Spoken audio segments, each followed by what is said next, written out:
Manitsaka ny iray volan'ny fiahiana ara-tsosialy izay mariana isaky ny volana Mey Madagasikara. Tontosandroan'ny teny nosy ny atrikasa fifanakalozana mahakasika ireo fiahiana ara-tsosialy toy ny ara-tonaina teo amin'ny Madagasikara sy Komoro ary ny Repoblika Demokratika ny Congo. Ny fampizaratra kefa sy nandinga ireo fanatsarana hoentina eo amin'ny sehatry ny fiahiana ara-tsosialy ny telotota. Ho an'ny Madagasikara, tokantrano manodidina ny 3 hetsy sy iray tapitrisa no misitraka ny tetikasa araka ity fanadihadiana izay horahantsika manaraka ity.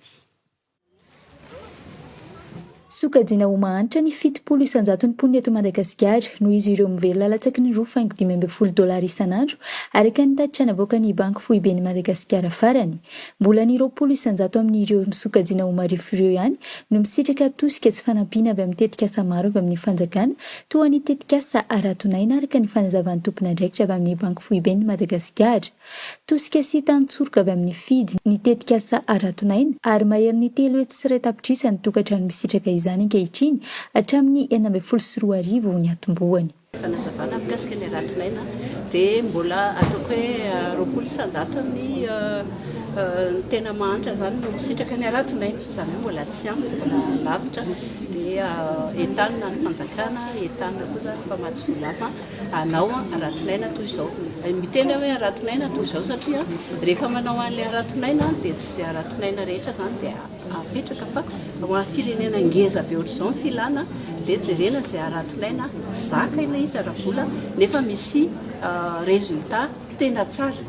Anatin'ny dingana faharoa amin'ny tetikasa ara-tonain'i Madagasikara amin'izao fotoana izao, tanjona ny fitsinjovana hatrany ny tokantrano marifo ahafahany miarina sy mahavelo-tena amin'ny ara-pivelomana sy ara-toe-karena araka ny fanazavana. Ny dingana izany amin'izao tapany faharoa izao amin'ny hoe filet de sécurité résilience dia ny tanjona dia mba ahafahan'ilay tokantrano tsirairay mihitsy mba ho tafavoaka soamantsara ao anatin'ilay fiainany. Izany hoe amafisina be foana zany ny mesure d'accompagnement na mitosika ahafahana manampy an'ireo tokantrano marifo ireo mba ahafahany miverina ohatra ny miaina ohatra ny tokantrano rehetrarehetra zany.